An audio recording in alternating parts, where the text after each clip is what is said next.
নবী মুহাম্মদ আল্লাহ রসুল, ইনি হলো কেবলা, ইনি হলো কেবলা। তাই একটা মানুষকে আল্লাহ পাওয়ার জন্য নামাজের মধ্যে তো বলা হচ্ছে কাবাতে শরীফতে আল্লাহু আকবার।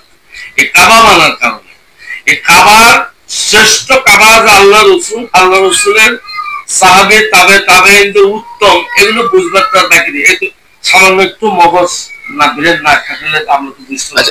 এটা কি সলাতের মধ্যে যে কাবাটা আমরা নির্ধারণ করি আহলে সুন্নাত ওয়াল জামাত, এগুলো আমরা অত প্রকাশ করে বলার দরকার নাই। আমরা যখন আসলে যদি সত্যের কথা বলি, কোরআন এমন একটা সাবজেক্ট, এমন একটা বিষয়, অন্যান্য ধর্মের লোক বা মুসলিম ধর্মের লোক বিভিন্ন ধর্মের কিতাব পড়ে বোঝার জন্য, জানার জন্য যে আসলে এর মধ্যে সর্বশ্রেষ্ঠ কোনটা, সর্বশ্রেষ্ঠ কোনটা হল, কোনটা সত্য এবং হক।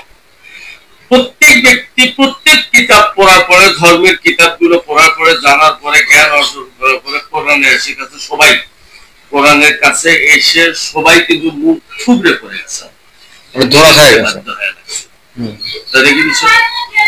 এখানে এই বিভিন্ন ধরনের কিতাব বোঝা বা জানা, বিভিন্ন কিছু মানা, এগুলো শিরকের মধ্যে পড়ে না। আমি খুব বাস্তব করে উদাহরণ দিই।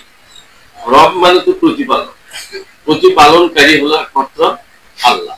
আল্লাহ রব, আল্লাহ প্রতিপালন করে। পিতা মাতাকে প্রতিপালন করে না, সেই ক্ষেত্রে পিতা মাতাকেও রব বলা হয়। অন্তত ইউসুফ আলাইহিস সালামের জামানায় ওনার উম্মতেরা ইউসুফ আলাইহিস সালামকে রব বলেছে। তাহলে এখানে শিরক বুঝতে আরো